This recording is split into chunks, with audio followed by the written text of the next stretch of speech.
Den emakumeak mai inguruan, mai inguru hau izan behar zen martxoan, baina atxeratu behar izan genuen, eta gaur daukagu hemen moderatzailea eta gure gonbidatuak, eta besterik gabe pasatzen diot Tiffany mikrofonoa. Muchas gracias, bienvenidas a todos, bienvenidos. Soy Tiffany Lejean, aquí estudiante en la Facultad de Bellas Artes. Primero le quería agradecer al público, a las invitadas de venir aquí y pues estas charlas se embarcan en las jornadas de la música.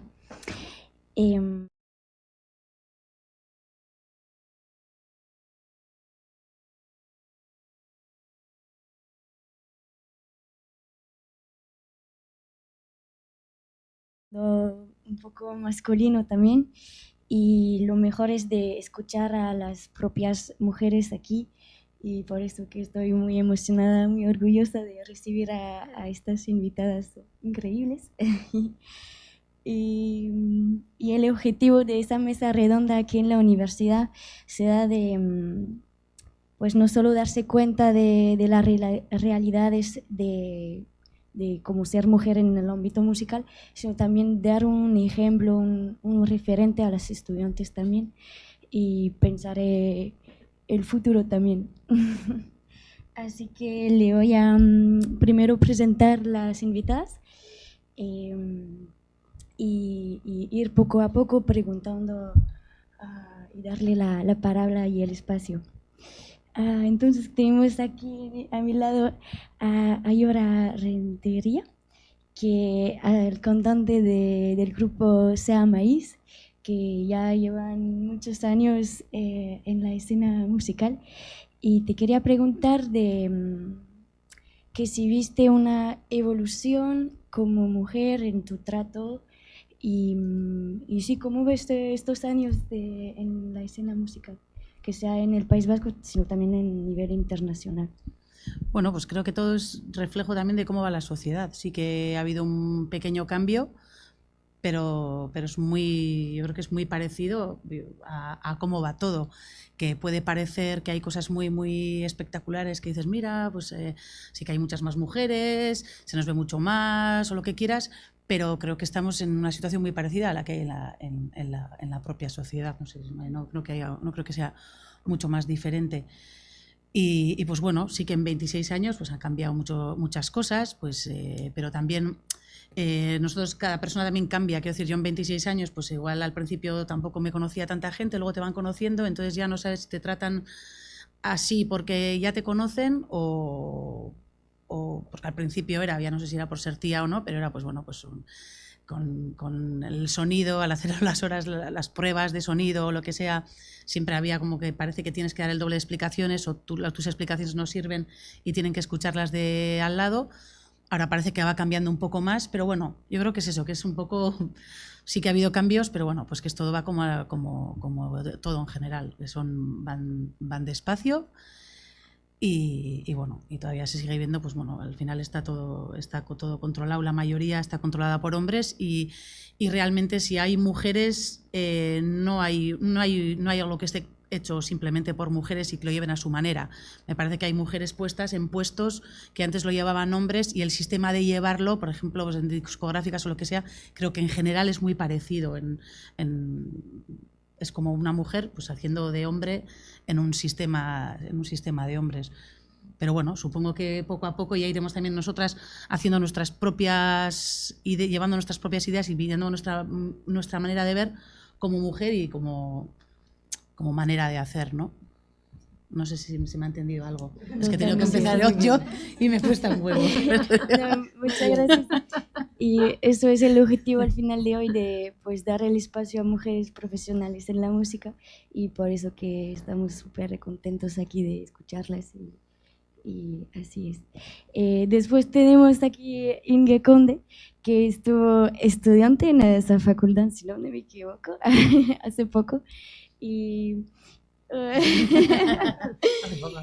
pues lo que me impresiona a mí es que, de lo que pues entendí, es que manejas la música y también el diseño al mismo tiempo, ¿no? En el mismo proceso creativo. Eso es que si nos puedes hablar más de esa particularidad, de cómo ves tu proceso creativo y qué espacio tiene la música en ese proceso.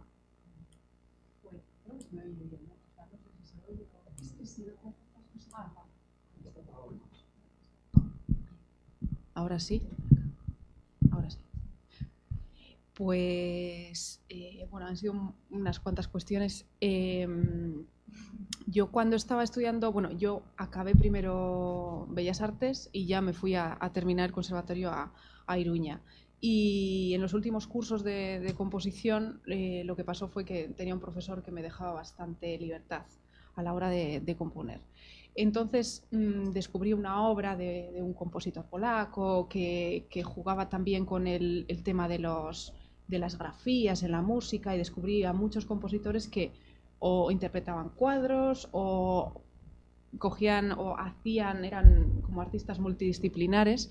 Entonces elaboraban una obra, no penséis solo en un cuadro o en una escultura, sino pues en una obra de pequeño formato, llena de grafías, de símbolos elementales, y lo llevaba al lenguaje musical, pues bueno, claro, de una forma subjetiva, pero a mí me llamó mucho la atención porque había un resultado visual y había un resultado musical.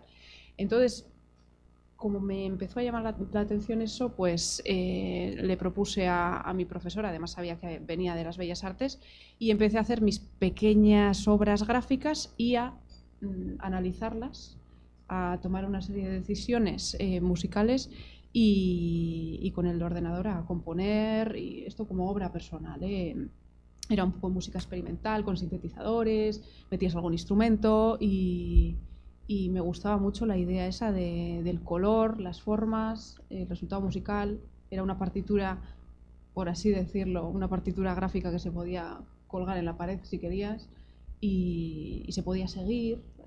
No hacía falta saber de música para sentir, yo qué sé, pues imaginaos una línea roja que formaba parte de la grafía, pues el rojo tiene como una connotación pues nada calmada, ¿no? Pues igual metía ahí un violín estridente con una nota mantenida o lo que sea, ¿no? Entonces era una cuestión subjetiva, pero que también en cierto modo intentaba que la persona que viese esa grafía y escuchase esa música lo relacionase, aunque es complicado, pero en ello estamos. Muchas gracias. No. Después tenemos a Nicate Díaz, que trabaja también con Natalia Sánchez, que no pudo venir, pero aquí pues. Y las dos hacen parte y crearon una red de mujeres y de mujeres artistas y creadoras. Eso, muchas gracias. Y trabajas más en música clásica. Eso es, sí, junto con Natalia Sánchez, como has dicho, y Anne Legarreta, que es directora de orquesta, creamos la red ESAS, que es Emakume Sortzaile eta Artisten Sarea. Y lo que buscamos con esta red es dar visibilidad a mujeres artistas y creadoras en el ámbito de la música clásica, porque Natalia es flautista, ahora está especializada en mediación musical y también es doctoranda en la UPV, y yo soy violinista y después me especialicé en mediación cultural y proyectos interculturales. Y bueno, nos encontramos un poco en los escenarios, en el ámbito profesional, aunque es verdad que nos conocíamos del Conservatorio de Bilbao, de cuando éramos pequeñas. Y bueno, compartiendo así un poco inquietudes, nos dimos cuenta de que las tres, desde nuestros puestos de trabajo, cada una en un lado del escenario, nos encontrábamos muy solas. Yo desde el lado de la producción y la comunicación veía que a mi alrededor pues era la única chica y además muy joven en relación al resto de compañeros, y a ellas les sucedía un poco parecido. Entonces, bueno, pues nos fuimos quedando, hablando y se nos ocurrió crear una red con la ambición de tejer lazos y de dar visibilidad del trabajo de todas esas mujeres que viven de la música clásica y para la música clásica, pero no solo las intérpretes, también son las creadoras, las que están en producción, en comunicación, todas las disciplinas que beben de la música, como pueden ser diseñadoras, fotógrafas, en fin, todas las profesionales del sector. Y bueno, llevamos ya 2 años trabajando. En un comienzo pensábamos que era una idea así como súper loca y que estábamos las tres, pues eso, solas, como nos sentíamos, y la acogida fue muy, muy buena y vimos que había una demanda muy alta. Entonces, bueno, pues ahí seguimos.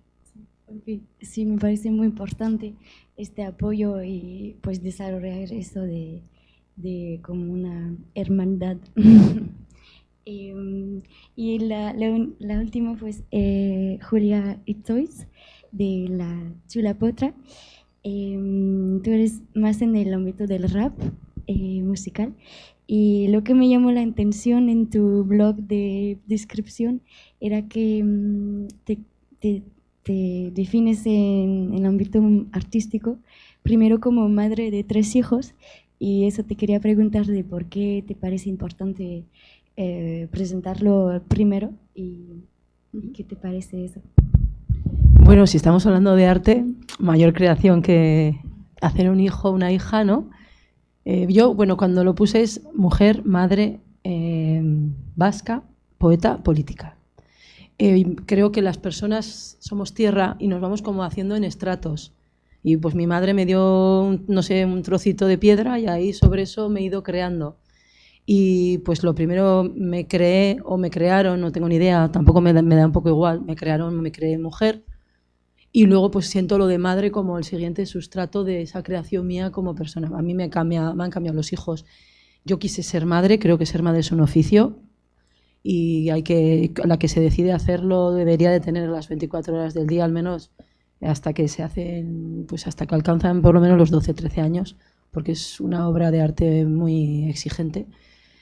Y luego lo de vasca porque es el otro sustrato, el otro contexto, y lo de poeta porque es como veo el mundo, y política también porque siento mucho lo público y porque me gusta mucho lo público. Y entonces ahí es la Chula Potra, es todo eso, ¿no? Pero empieza como mujer y como madre. Muchas gracias. Muchas gracias por esas presentaciones. Vamos ahora con más las preguntas abiertas, el debate. Y algo un poco raro a lo mejor que quería preguntar es que, ¿qué sienten ustedes cuando hacen música? A lo que voy es que creo que como mujer nunca se olvida una que es mujer, que sea en la calle, que sea en el espacio público o privado. Y quería saber cómo ustedes se sienten en su cuerpo, en su mente, en el escenario, o cuando tocan música o en el estudio. Que si es algo que le importa mucho o no, y cómo a lo mejor la música pues le hace sentir bien, imagino. ¿Quién quiere comentar? Me parece súper trampa. No, pues todos pueden al final, intervenir, no hay orden. Yo no tengo nunca he sido muy consciente a la hora de hacer música de nada. O sea, me sale de manera natural. Es algo que es una necesidad para mí, entonces por eso siempre he sido muy inconsciente, porque si hubiese sido muy consciente de las cosas, como mujer gorda, pues no me hubiese subido a un escenario en mi vida, ¿no? Porque pues, ahora igual las cosas van cambiando un poquito también en todo eso de la gordofobia, pero estamos también muy ajustados y muy atrás todavía, ¿no? Entonces yo tengo la suerte de que de siempre he sentido la música como algo mío, como una manera de vivir, no he pensado ni en transmitir a nadie, ni me ha importado nada. O sea, yo hago las cosas, al final es una manera un poco egoísta, pero bueno, he hecho las cosas de manera natural y egoísta. Y yo necesitaba hacer canciones, necesitaba cantarlas, y no me valía solo cantarlas en mi casa. Necesitaba pues un escenario, y entonces no me he planteado nunca ni ser mujer, ni ser gorda, ni nada. O sea, yo lo hice de una manera súper natural. Y lo sigo haciendo así, porque ya te digo, realmente muchas cosas si nos las plantearíamos no las haríamos. Primero como mujeres y luego ya aparte también, pues como mujeres también tenemos un montón de cosas muy marcadas que cuesta mucho saltárselas para poder hacer estas cosas, ¿no?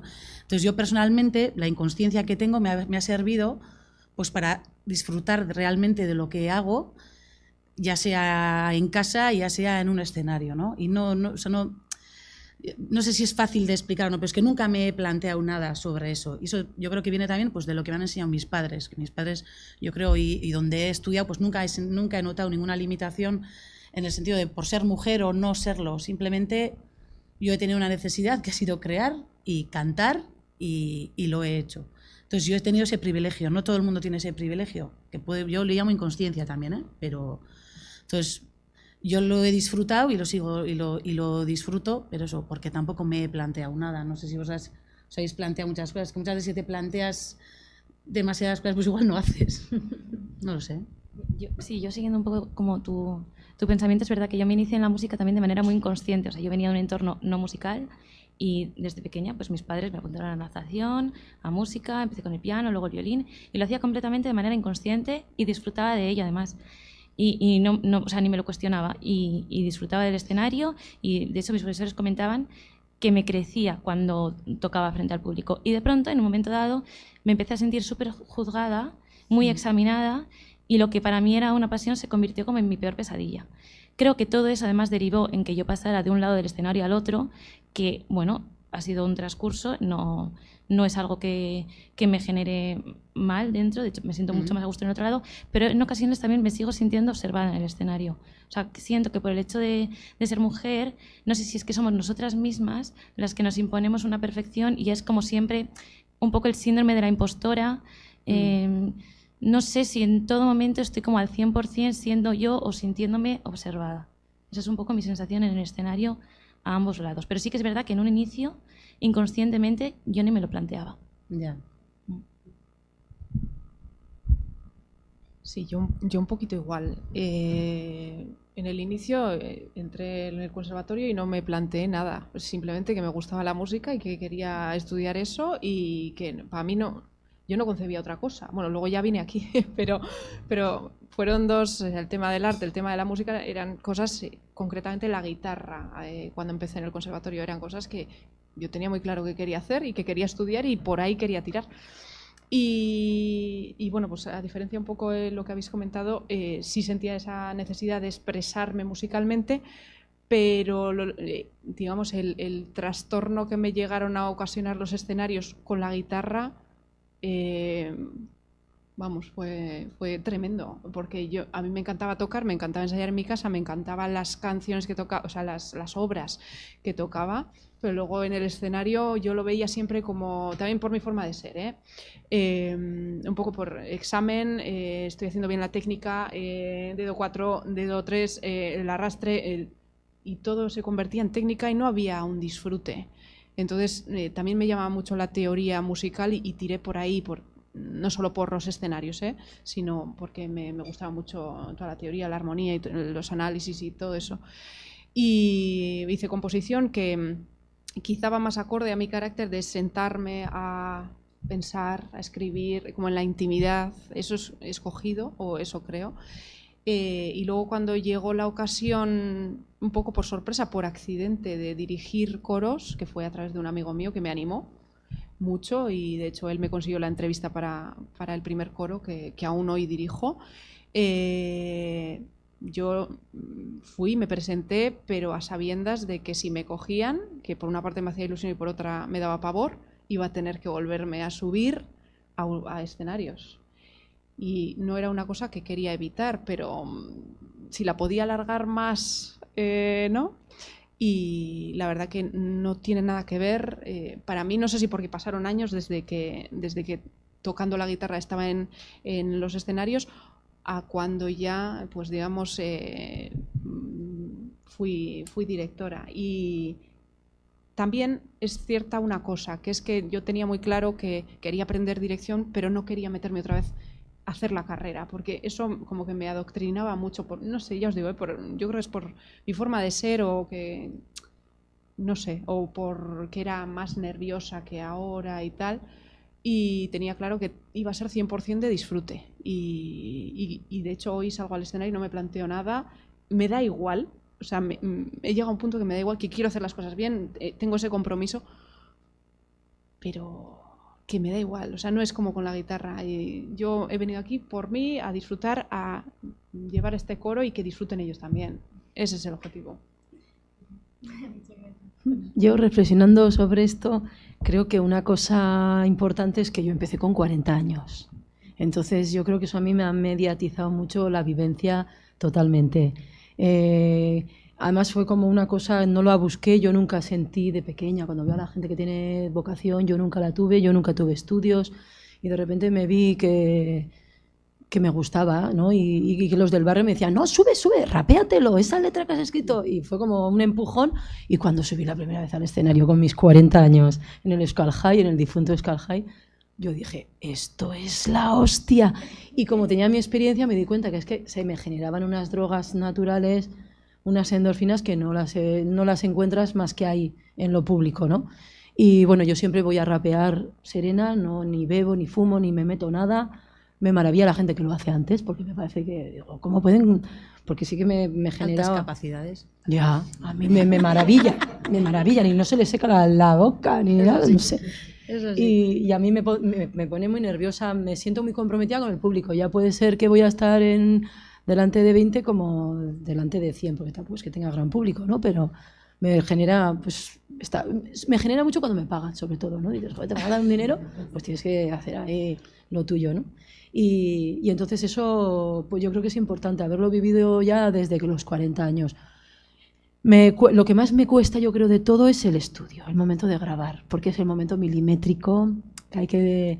Y yo no sé, yo no sé. Ahora estoy dando clases de voz y aprendiendo eso, pues a respirar con el diafragma, la lengua ponla tal, la mano, la... Y ves que es tanto para generar, para ser tú un instrumento de música, hay tantas cosas que entran y me genera mucha presión, porque además eso, lo que haces en el estudio es lo que se queda, entonces tiene que ser ahí, ¿no? Del directo, las 3 primeras canciones las sufro, pero a partir de la tercera ya empieza eso ¿no? Sí. Esa es la medida, ¿no? Yo creo, de todo el mundo. Y ahí empiezo a gozarla, la verdad. Y luego cuando bajo me cuesta 2 horas bajarme de ese ciego que nos cogemos. Es maravilloso. Y cuando, por ejemplo, cuando hubo este baile que venía de Chile, que todas las mujeres se ponían en la plaza y así, y me decían mis amigas, ¿no? ¡Buah! ¡Qué momentazos que hemos estado! ¡Qué fuerza feminista! No sé qué. Decía, no, bonita, a ti lo que pasa es que te has salido a lo público y te han subido todas las endorfinas. Haz algo público. Baila, canta, sal en tu barrio, donde sea. Experimenta ese momento de que te vean y de exhibirte como un pavo real, porque la verdad que generas ahí unas cosas en el cerebro que no tiene parangón con nada. Bueno, excepto si hay una persona que te gusta y de repente te das cuenta que también le gustas a esa persona. No, ya es cuando ya dice, ¡buah, que quiere quedar conmigo! Una cosa, ¿no? Pues imagino que ustedes dan mucho, sobre todo en el escenario y pues en el estudio también, y que reciben mucho del público. ¿Cómo es este intercambio? No sé si es algo una energía que pasa o no tanto. Para mí en el escenario algo que, pues, como dices tú, que es súper fuerte es cuando llegas a un momento del control que tienes sobre la gente que está abajo. O sea, no tienes un control de que vayan a morir ni nada de eso, que también estaría bien.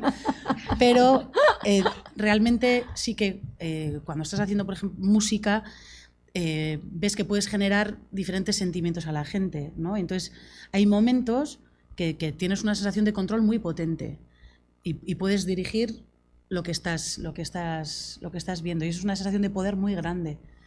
Y creo que si realmente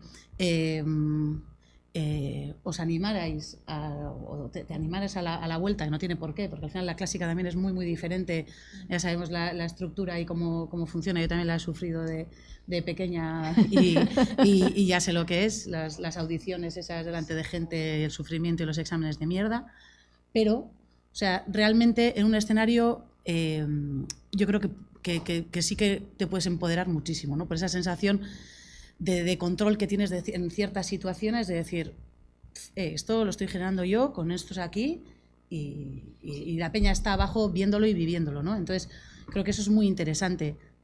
Esa sensación a lo mejor de control, sí, la puedo tener en momentos de mi trabajo que sobre el escenario o detrás tengo que dar instrucciones y veo como un coro de 120 personas o una orquesta entera me mira, se cree lo que le digo y me hacen caso y digo, no estoy entendiendo nada. O sea, esa sensación como de poder y de transmitir confianza y de verdad, ¿no? De como de una persona, tú les hablas y te hacen caso.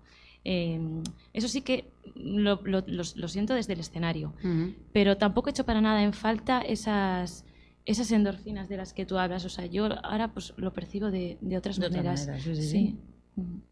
No sé tú como directora, porque también vives del escenario.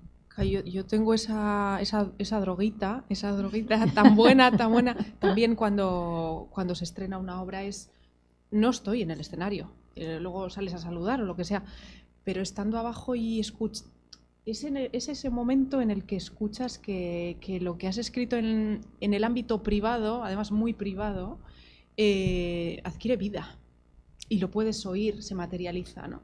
Entonces esa sensación y a la vez la cara de la gente, porque muchos son encargos, ¿no? Te puedes adaptar a una persona, pero siempre pones mucho de ti. Entonces, esa sensación a mí me da mucho poder también en la sombra, pero mucho poder. Y luego, en la experiencia como directora, digamos que se vive diferente porque ahí sí estás en el escenario, estás dada la vuelta al público, entonces yo veo a los coralistas, esa cosa de con las manos regular sonidos, dar entradas, finalizar, empezar, son todos señales que el coro entiende y que se ha hecho a ti, entonces eso también es una cosa muy poderosa y sobre todo cuando acaba la canción, el silencio que se puede generar en la sala, eso se siente mucho también, o sea, son otros matices respecto a quizás vosotras, ¿no? Pero ese poder yo lo he sentido y es una cosa bastante adictiva. Con la guitarra no lo sentía, pese a que podía haberlo sentido, pero estaba más a otras cosas. Y agradezco mucho haber dado el salto a eso, porque me ha curado de muchas cosas. O sea que... Hombre, lo tuyo es un poco como estar ciega, ¿no? Como estar Sí, no, quiero decir que no ves. Hay un sentido que no lo tienes porque no estás viendo a la gente. Sí, es un sentido de incluso miedo, o de mucho miedo a que te juzguen técnicamente. Es ya, joder, ¿y dónde queda la música? Yo, ¿por qué me metí aquí, no? Y no es culpa de mi profesora, no es culpa de... No sé, es una cosa que en parte yo creo que he generado yo y no me lo he hecho como culpa. Sí, pero también es el sistema clásico, ¿eh? Sí, te mete un poco también ahí los exámenes y sí. Competencia, no se me ha fomentado la competencia entre compañeros, es más todo lo contrario, pero sí que pasa algo porque no soy la única que lo siente, lo he comentado con compañeros que han seguido en superior y en grado superior, que ya tienes años de experiencia de audiciones, siguen sintiendo lo mismo. ¿Cómo puede ser que en el año número 14 de conservatorio estés así? ¿No? 14 años tocando y estás... Por sistema. Pues puedes. No, bueno, me refería porque yo siempre toco siempre rápido delante de poca gente, ¿no? Y eso tiene un puntazo, porque luego he tenido un par de experiencias de escenarios grandes, he visto imágenes, ¿no?, de gente que puede estar como llora delante de miles de personas y ver imágenes desde dentro del escenario, que es un poco lo que ve el artista, ¿no? Y que dices, ¡guau, qué pasada esto! ¿No? Que de repente hagas tú así y hagan todos así. Pero es verdad que hay tanta gente y sin embargo en un bar, por ejemplo, de repente es que ves los ojos y hay ese poder ahí. O sea, hay algo y tú vas viendo, esa persona está bien, esa persona está mal, esta persona la he visto 1000 veces en este sitio. O sea, es una comunicación que los grandes festivales y los grandes escenarios no te lo permiten, ¿no? Y es esa sensación, yo más que de poder, yo veo una sensación de chamanismo. Yo me siento como una chamana que... Una vez me pasó sobre todo, que es que sentía una energía que me bajaba por aquí y yo la echaba y la gente, lo que yo hacía la gente, o sea, se sentía, no era un poco como de vehículo. Y yo creo que eso siempre habrá existido desde las cuevas, ¿no? Yo me considero que hay como tribus interiores de las personas y hay una tribu que es la tribu del sílex, ¿no? Que talla muy bien el sílex, la tribu de las plantas medicinales y la agricultura. Y luego está la tribu de los que contaban cuentos a las noches. Y yo me considero... Y creo que todas las que estamos aquí somos esa, ¿no? Esa gente que a la noche en invierno, cuando ya no había nada que hacer y ya estaba todo, y al silencio ya había talla o tal, llegábamos nosotras, ¿no?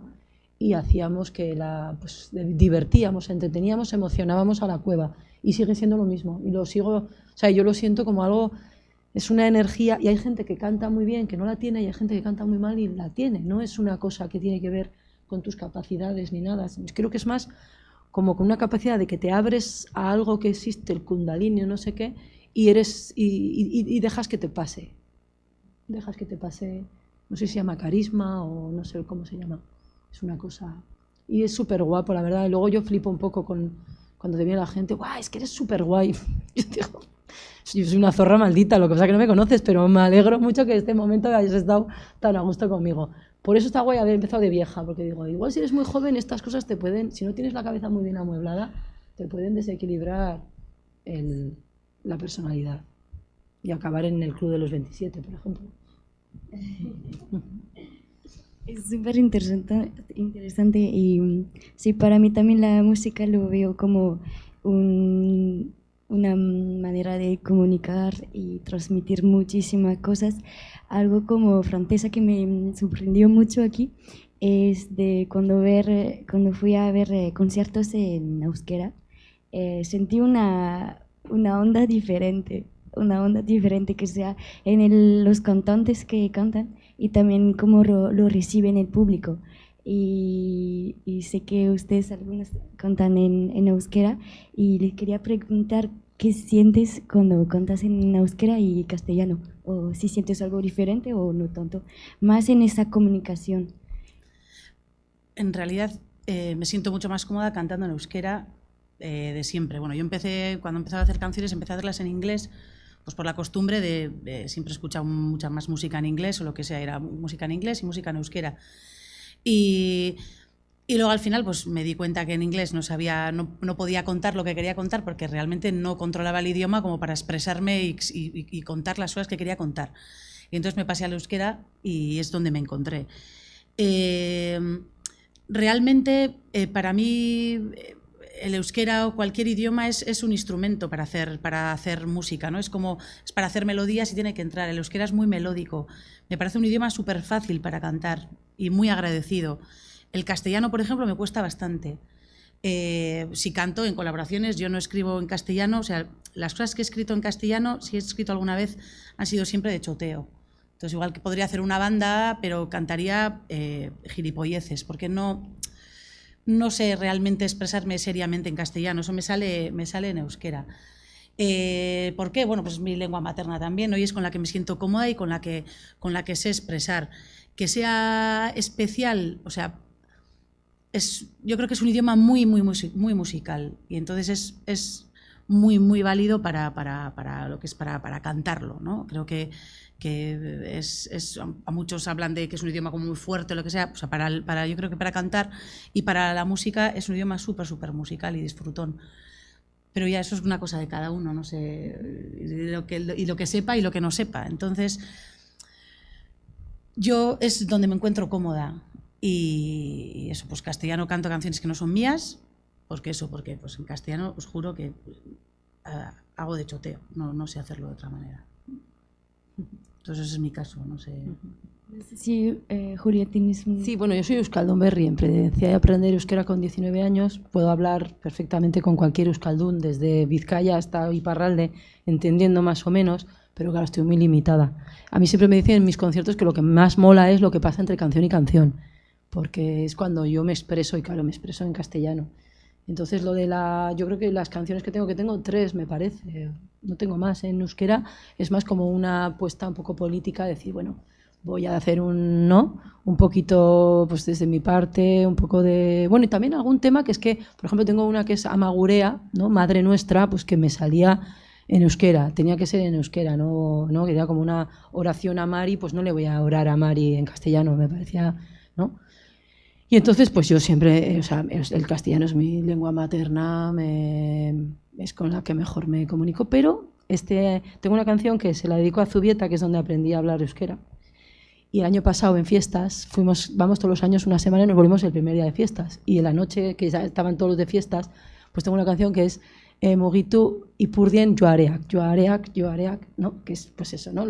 Los cencerros de ese pueblo. Y de repente me desperté a las 3 o 4 de la mañana y estaban los niños de Zubieta coreando mi canción, que nunca en la vida me ha pasado, ni sé si me pasará. Y fue en euskera, ¿no? Ellos sentían su canción, es suya, y la estaban cantando no porque la oyera yo estaba en la cama, estaban cantando se la estaban cantando a mi hija, en realidad, que estaba con ellos de marcha. Y es ahí. Eso sí que es un tesoro que yo tengo. Pero yo soy de castellano. O sea, yo creo, lo que creo que puede suceder con el euskera es que generas un vínculo más íntimo, porque al final es un lenguaje más cercano entre la gente que lo habla aquí. Yo creo que a lo mejor puede ir por ahí. Y otro tema que quería preguntarles es que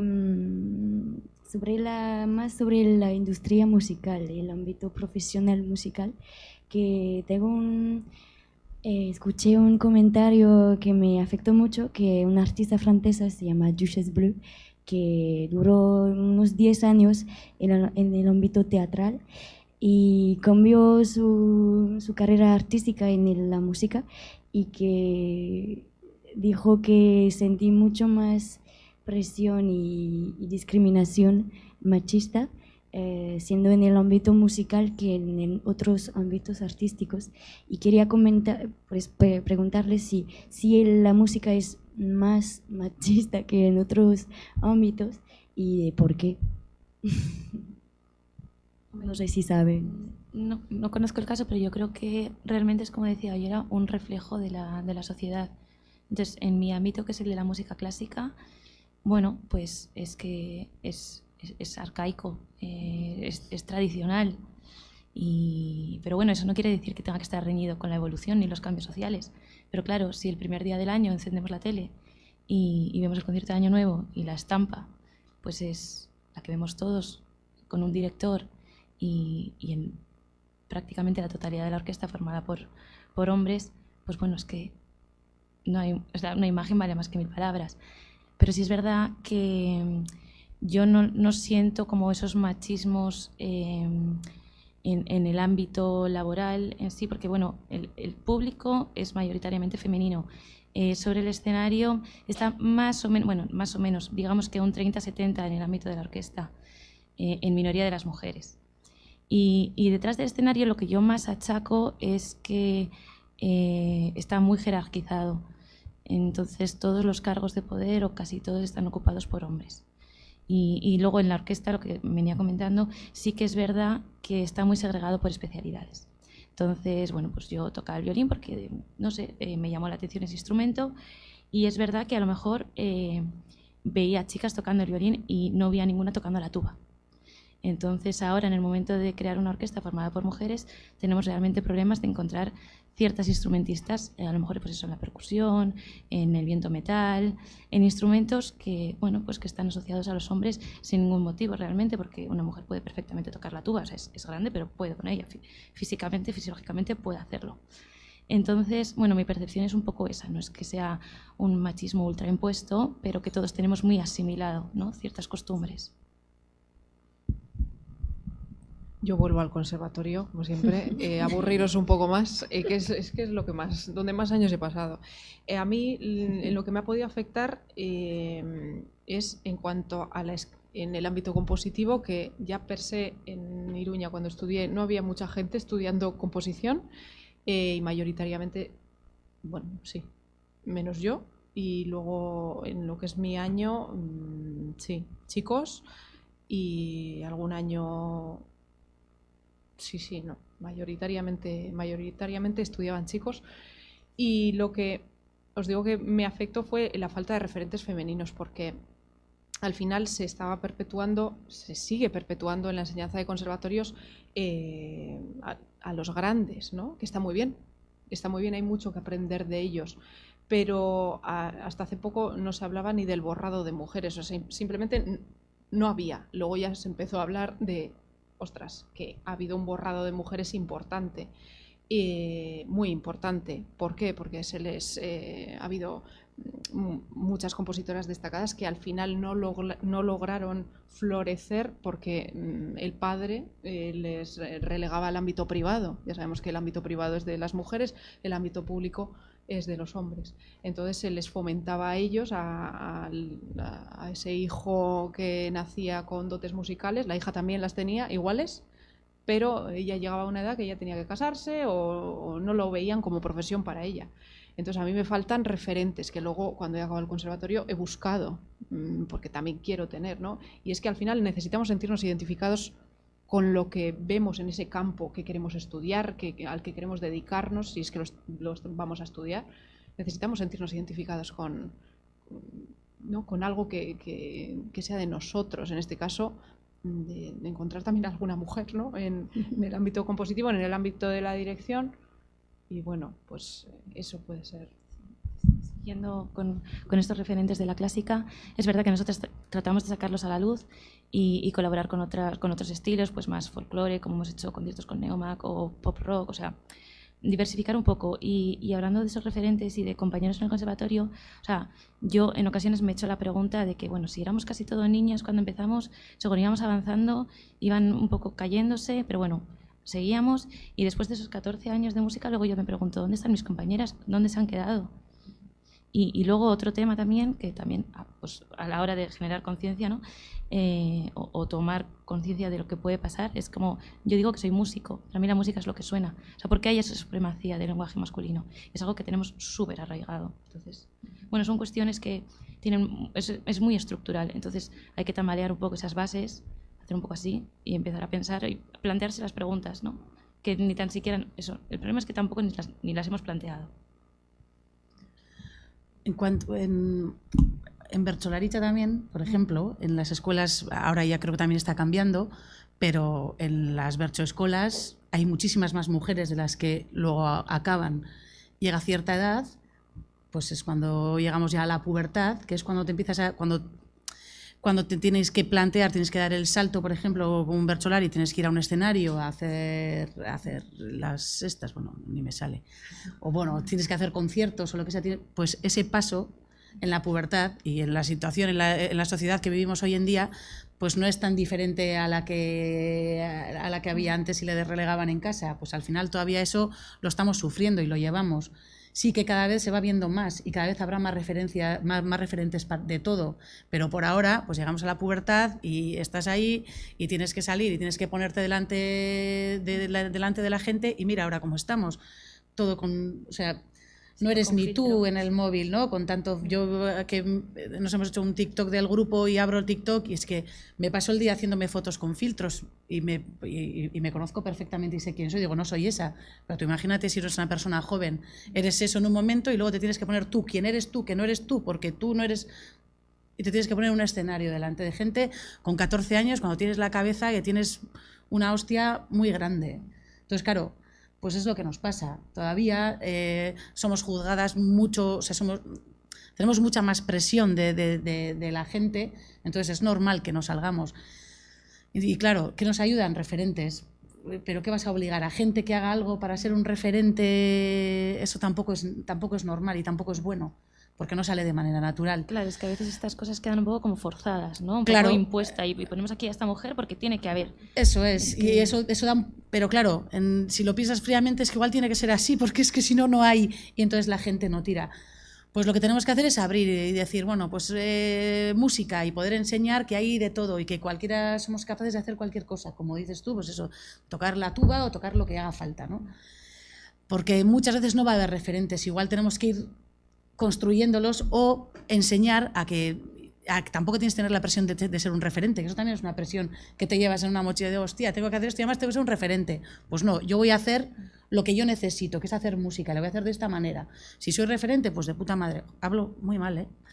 Pero si no... Pero se entiende muy bien. Vale.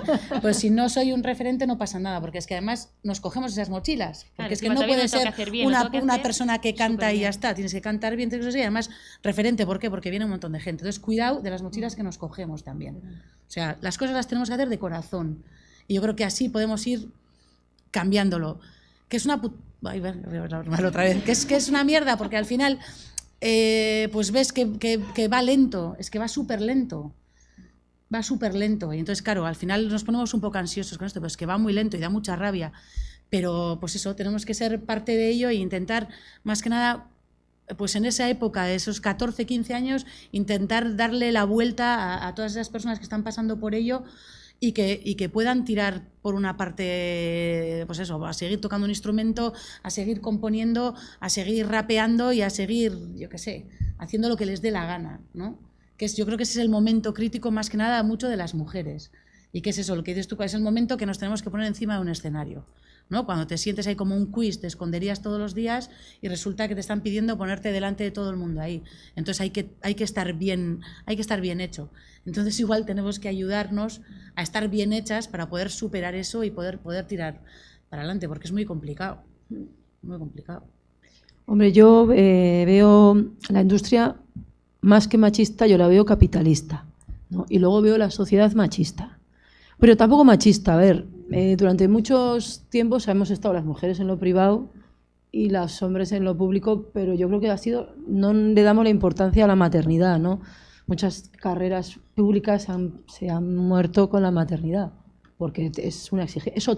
No es que se hayan muerto, es que te has ido a trabajar en otra cosa.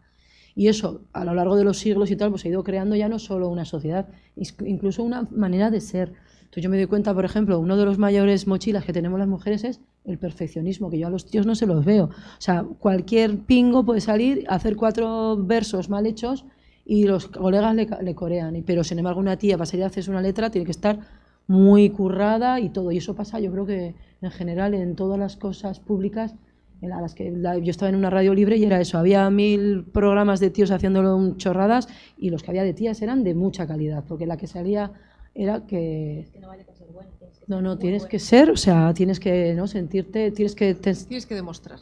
no sé si es demostrar, igual a ti misma, no sé, cuando me puse a hacer radio yo no demostraba, pero yo veía que yo tenía poder, yo podía, yo sabía, ¿no? Y entonces estaba ahí. Y otras que es que ni se lo planteaban, porque están pues en el esto. Y luego también yo creo que de madres vergonzosas, hijas vergonzosas, y a las mujeres se nos ha educado para ser vergonzosas, porque una mujer descarada acaba de puta. Entonces ha sido un valor durante mucho tiempo que las tías recatada, de haber sido un valor desde por lo menos de la Edad Media, recatadas, calladas, tú bonita, eso era lo ideal para una mujer descarada pues acababa mal. Entonces ahí en realidad para ser artista, para salir a un escenario, algo de descaro tienes que tener. Pero de todas maneras a mí lo que más me preocupa de la industria musical más que el machismo es eso, el capitalismo, porque veo a tías, por ejemplo, que están ahí haciendo muestras de empoderamiento y me parece que lo que están haciendo es muestra. O sea, hay mucha gente dentro de la industria musical que sabe que las mujeres vendemos. Ahora mismo las tías son un poder económico dentro de la música. Cualquier tía que se meta en las tal como tenga algo es un negocio y lo saben. Yo tengo un conocido pues que lleva 1000 años en el hip hop y ha pasado de las tías mogollón hasta hace 5 años o así, que de repente ha visto, hostia, aquí, y ahora tiene un proyecto de tías y yo lo sé, que les ha dicho, podéis hablar de esto, pero de esto no. Cuando os hagan las entrevistas sí que estáis a favor de los derechos de las mujeres, bla, bla, bla, pero de esto no os metáis, ¿no? Eso es feminista, pero el producto que llega a la gente es feminista. No os voy a decir cuál es, porque seguro que mucha gente aquí lo conocéis, pero eso no es feminista. Eso es un producto mercantilista. Es teñir todo de morado. Claro, y hay mogollón de tías que están ahí por dinero en el mercado y están haciendo un flaco favor al feminismo, porque, o por ejemplo la mítica canción de la Shakira, ¿no? A mí eso no me parece empoderamiento. Una tía empoderada, antes de que el tío le deje por otra, ya sabe que eso no funciona. O tiene una relación abierta y entonces no pasa nada si se va con otro. Eso es tener poder como mujer, no hacerse esa canción. A mí me preocupa porque tengo unas hijas que la tararean y digo, a ver, cariño, pero tú ya sabes, pero a mí me gusta para el TikTok, vale, pero es que estás transmitiendo una cultura y a mí me parece muy grave lo que está pasando porque estamos haciendo canciones que están haciendo cultura y están haciendo cultura ante las crías que se están equivocando. ¿Qué es empoderamiento? ¿Qué es ser una mujer libre? ¿Qué es feminismo? Es que está viendo aquí Y eso es a mí lo que más, en realidad, y creo que sobre todo es capitalismo salvaje. O sea, la tía ahora mismo en la música es un producto. Y eso es lo que más me preocupa, más que el machismo, porque eso también creo yo que aquí, por ejemplo, en Euskal Herria ya cada mujer con nuestros estudios y nuestras circunstancias sociales puede hacer lo que quiera con su vida.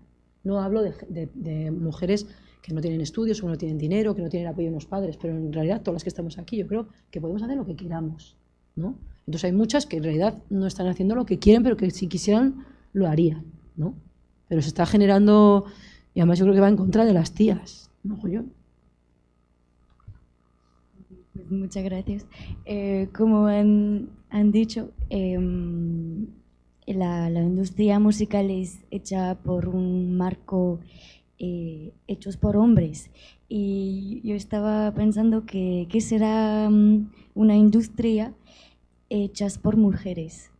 No sé si tienen respuesta o no, qué serán los valores que hubiera tirado más o qué podemos hacer al final. Bueno, yo no creo que tenga que haber una industria exclusiva de mujeres. Aunque nosotros es verdad que hemos hecho una orquesta formada íntegramente por mujeres, pero es una política de acción positiva, o sea, visibilizarlo y llamar la atención y dar un trabajo a mujeres, ¿no? Generar empleo. Bueno, está claro que tendría otra sensibilidad, tenemos otra manera de pensar y de hacer las cosas, pero tampoco creo que sea el objetivo. Yo creo que sería... ¿Has terminado? Perdona. Yo creo que sería una industria de mucho nivel, porque las que estarían ahora mismo, en el futuro no sé, serían las mejores. Entonces tendrías unas técnicas y unas productoras y unas directoras que serían buenísimas, por lo que he dicho, lo que he comentado antes, ¿no? Luego ya la sensibilidad total, y pueden ser igual. Una tía es igual de capitalista con tíos cuando se pone a ser capitalista. Y hombre, yo por ejemplo me doy cuenta que quizás me gustaría acompañar a gente en la producción, ¿no?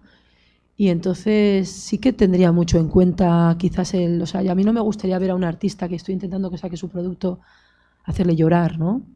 Y sé que hay gente produciendo que te llevan al llanto, a mí me lo han hecho, ¿no? Entonces igual yo no, o sea, vamos a hacer algo que estés relajado o relajada, pero igual es más la experiencia personal, no más que como mujer. O sea, sí que creo que habría otro tipo de sororidad, otro tipo de ambiente, que yo en muchas ocasiones he echado en falta. Pero, y sí, estoy de acuerdo contigo en que sería algo como ultra perfecto, pero tampoco sé si ese es el objetivo, que todo sea súper perfecto. Yo no sé, ¿vas a decir algo? Sí. No sé si tienen un consejo para los estudiantes que hay aquí, que será su consejo como profesional para una mujer o también un hombre que quiere empezar en la música. Hacer es lo que yo he aprendido. Al final, si coges yo veo a mucha gente que se hace una letra de rap y ya quieren ser raperas o raperos. Con una letra no haces nada. Y si quieres llegar a hacer algo, tienes que hacer. ¿Y qué puedes hacer? Lo que está en tu mano. ¿Qué es lo que está en tu mano? Pues, ¿quieres ser rapera? Pues escribe letras y ponle ritmo. Y busca. Y pues a veces eso, tienes que aguantar a disjockeys que igual no es lo que más te gusta, ¿no? O eso, una grabación tal, pero es haciendo, llegas. Y eso está guay porque es libre. Llegas en tu libertad, no dependes de nadie. Dependes de tu voluntad, de lo que tú quieras hacer. O sea, que yo le diría, si alguien quiere hacer algo en lo que sea de la vida, que haga. Sí, yo estoy de acuerdo. Hacer, saciar la curiosidad buscando pues otros cantantes, otros artistas, da igual. Y sobre todo disfrutar de la música y no estar tanto en la perfección esa y hacer música y punto.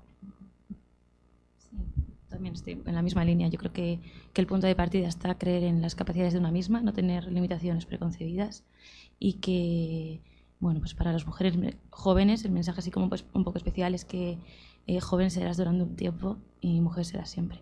Entonces, bueno, pues para adelante. Yo creo que lo más importante, bueno, para mí es disfrutar y estar a gusto con lo que haces y hacer, está claro, tienes que hacer, porque no hay otra manera de tirar para adelante. Pero yo creo que lo más importante es disfrutar, buscar lo que te gusta, experimentar y no cortarte un pelo y tener claro que no lo vas a hacer bien desde el principio, ¿no? ¿Cuántas bandas... Nos parece que nos da miedo esa sensación de no saber lo que haces en un escenario? Pues no sabes lo que haces y no pasa nada. Dices, pues qué banda más mala, pues sí, pues ya está.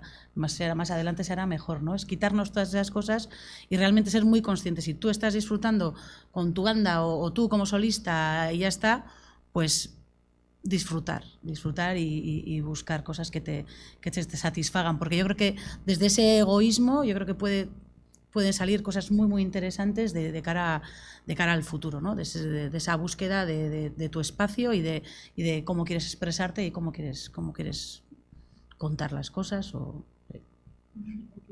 Muchas gracias. Ahora quería darle el espacio al público si quiere preguntar algo. Es el momento. y también si los invitados quieren hablar de algo en particular, es más libre. Puede ser algo de pregunta en particular o a todas, como quieran.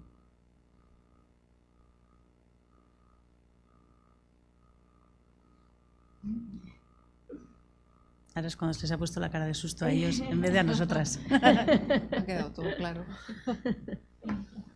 Bueno, yo quería comentar algo. Pues que parece que las mujeres, tenemos que hablar sobre las mujeres, ¿no?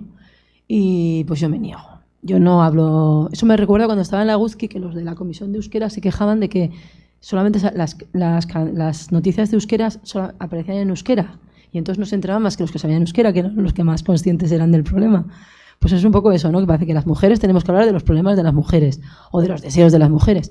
Y pues yo quiero hablar de los problemas del mundo, de los deseos del mundo. Y pues, o sea, estoy súper politizada y creo que aunque seamos mujeres no tenemos que estar ahí haciendo cosas para mujeres, sino para el mundo entero, ¿no? Y entonces me aburren las canciones de las tías ahí. Bueno, me aburren muchísimo las canciones de tías despechadas haciendo como que están empoderadas delante de tíos. Digo, eso es lo menos feminista que hay, ¿no? De ya está, pues te ha dejado, pues ya está. Hala, otra cosa mariposa, pues, ¿no? De desamores, ¿no? Pocas veces hablan del amor ahí guay, tampoco, ¿no? Y luego, pues, no se meten en política, sobre todo los productos estos comerciales, ¿no? Y eso, pues yo creo que es importante que las mujeres con visión política feminista hablemos de todo, no del feminismo y de las mujeres, sino que nos metamos con esa perspectiva diferente y nuestra, ¿no? En todos los problemas del mundo, porque hacen falta. Creo que vivimos en una época de crisis que para mí es como el centro de todo, ¿no? Y el centro de mi creación, pero también el centro de la vida, porque antes hablábamos, ¿no? De cuánto van a durar los grandes festivales con mogollón de vatios gastándose. Es que igual llega un día que no podéis hacer un festival para muchísima gente porque no hay luz, no porque no haya gente que os quiera ver, sino porque no hay luz, ¿no? O porque es carísimo y ya no pueden pagar, ¿no? ¿Y a dónde vamos con eso? Y eso va a ser algo generalizado y hay que crear una cultura primero de una conciencia sobre eso y luego una cultura de ver qué hacemos con eso, ¿no?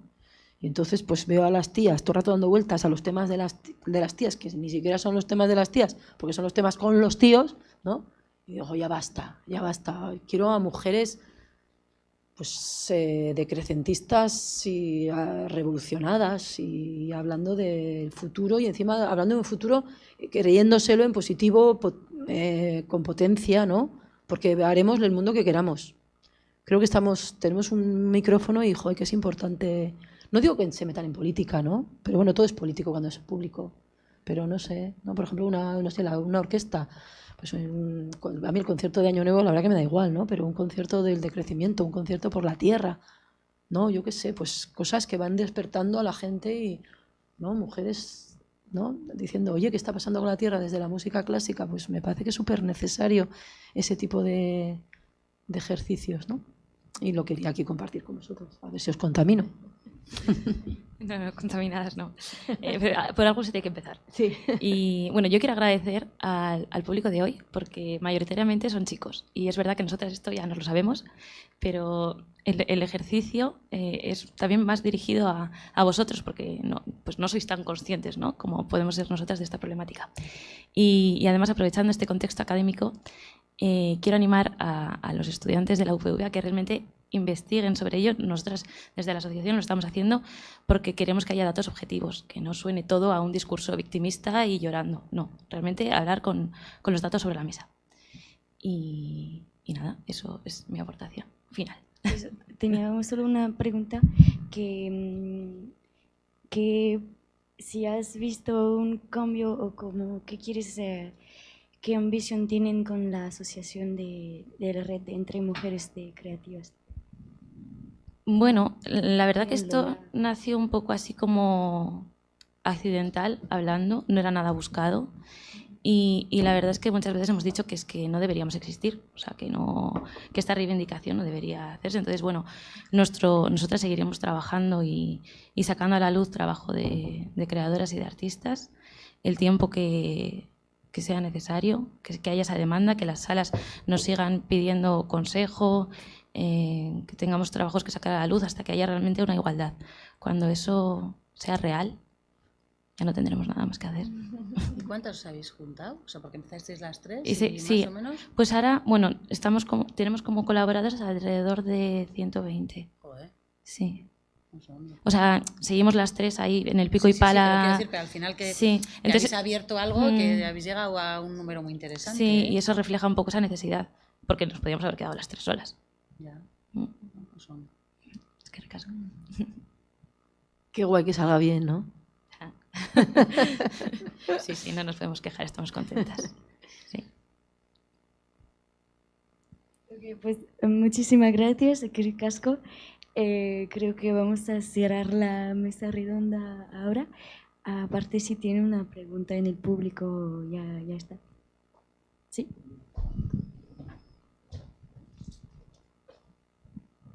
Es que es algo que, bueno, es que ricasco, maiagatik, oso interesgarria, eta muchas gracias por haber venido, participado y haberlo tomado con energía, además. Y hay una cosa que ha dicho Inge que me ha recordado algunas cosas que he pensado alguna vez, pues por esto de que si no los referentes y porque hay menos chicas en el rock y en el jazz tampoco y más en la clásica. Pero alguna cosa que has dicho de la academia, del conservatorio, si la academia, igual en una facultad de Bellas Artes pueden pasar cosas parecidas, ¿no? Si la academia, en vez de haber estado diseñada y pensada por hombres, si hubiera estado pensada por mujeres, se darían esos momentos casi de violencia en la que tienes que, el de la evaluación, ¿no? El de la audición. O sea, ¿sería de otra manera? ¿No? No sabría decirte, Ojalá. pero es verdad. Es imposible saberlo porque Sí, es como una que especulación, ¿no? Es verdad pero incluso lo he conectado también con lo que decía Ayora de los berchos, ¿no? Como que parece también, ¿no? Que te ponen ahí encima y que también parece una estructura, algo pensado por hombres, porque es la manera de competir. Pero yo tengo la intuición de que habría otras maneras diferentes. No lo sé porque es algo como tan heredado, pero es verdad que yo ahora me traslado otra vez al aula, a esos 15 años de carrera, y siempre ha habido como un abuso de poder por parte del profesor / profesora, daba igual, y daba igual que yo fuera alumna o alumno, o sea, los chicos salían llorando de clase igual, y se sentían igualmente juzgados y la falta de confianza era generalizada. Yo creo que es por la propia disciplina en sí, por esa autoexigencia. Llegar a una excelencia técnica, aparte, no sé, hay pensamientos que conciben la música de esa forma, perfecta, pulidísima, vamos, entonces eso también, si eres muy joven te empapa, te puede llegar bastante dentro. Pero Julia hablaba de que se puede llegar ahí, pero el camino no tiene que ser hacerle a alguien que salga llorando, ¿no? O sea, ¿es inevitable eso? ¿O habría otras maneras de hacerlo? Sí, pero yo creo que depende más de los sistemas de pensamiento de la sociedad capitalista, patriarcal, esta competitiva y academicista, materialista y todo lo que podamos decir que vivimos, más que sea por hombres o por mujeres. Cuando me estabas hablando me acuerdo de la señorita Rottenmeier, ¿no? Que es con la infancia, no sé si veías, claro, sois muy jóvenes, ¿no? Heidi, era ahí como, ¿no? Era Heidi, ¿no? Y era como la chunga o sea, la señorita Rottenmeier. Pues puede ser igual, incluso hasta más mala persona que un tío, si se pone a ser mala una tía, ¿no? No creo que tenga que ver. Ahora, que si igual desde unas mujeres con una conciencia feminista y una actitud feminista de generar algo que no sea eso, ¿no? Pues sí que harían otra cosa. Pero porque cambiarían el sistema de pensamiento, no porque lo harían las mujeres. Yo creo que aquí en el Estado español todos y todas llevamos un Franco dentro. Alguna gente lo ha matado, otra gente ¿no? Pero todavía hay mucha gente que lo lleva inconsciente porque nos hemos educado ahí, aunque se hubiera muerto y hay muchos espacios y quizás los conservatorios son como pequeños cerros testigos de eso, ¿no?